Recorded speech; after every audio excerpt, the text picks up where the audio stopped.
جی نہیں کسی ایک ذمہ دار آدمی نے جنہوں کو اقتدار ہے جنہوں کو بدماشیاں دے سارے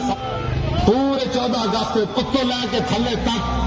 میں نے تو اٹھ کے بندہ دسے میں تو سنیا کوئی نہیں اگر میں غلط بیان کرنا میں دسو جی نہیں کسی ایک ذمہ دار آدمی نے جنہوں کو اقتدار ہے جنہوں کو بدماشیاں دے سارے سامان ہیں ایک بندہ دسو میں نے جنہیں کیا ہوئے تو پاکستان کا مطلب کیا لا الہ الا اللہ محمد رسول اللہ جی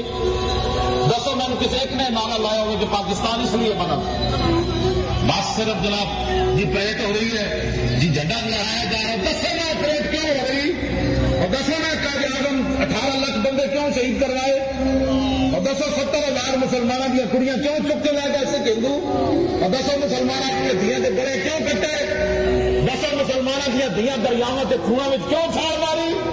دسو میں ساری قوم نے مڑ کے کہتے ہو پاکستان روٹی کے لیے بنا جی یہ روٹی نہیں مل رہی تھی قائد اعظم کہ تو اقبال کو رات روٹی نہیں ملی دونوں کو سویرے اٹھ کے پاکستان بن گیا اور 1857 سے لے کے 1947 تک کتنے علماء کے مشائخ کہ کتنے عوام مسلمان پھانسیاں چڑھے ہاں جی جہاں جوانیت جیلوں میں انگریزوں کی ہڈیاں گل گئی اور دسوں میں لوگوں نے علامہ فضل خیر آباد کی مٹی کے ٹوکرے کیوں چاہے یہ دسوں لوگوں کہ مولانا احمد اللہ شاہ مدراسی کی گردن کٹ کے دہلی کے چاندنی چوک کیوں لٹکائی گئی یہ دسو نہ بہادر شاہ ظفر نے قلعے ہاں جی قلعے تو آدھے تک انگریزوں کتنی گاڑا کٹیاں دسو نا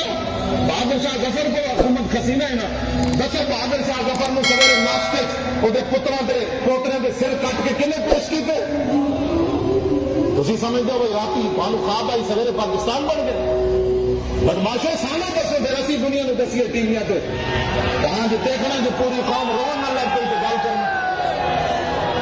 پھر سلنسر کوئی نہیں کٹے گا ہاں جی سلنسر کٹ کے ٹھان یہ آزادی ملی تمہیں اس کے پیچھے لاکھوں دنیا کے خون ہے ہاں جی بڑے بڑے اولیاء کی گردنیں کٹی بڑے بڑے غازیان اسلام کی گردنیں کٹی بڑے بڑے شیخ الحدیث لٹے توپوں کے منہ پر رسول اللہ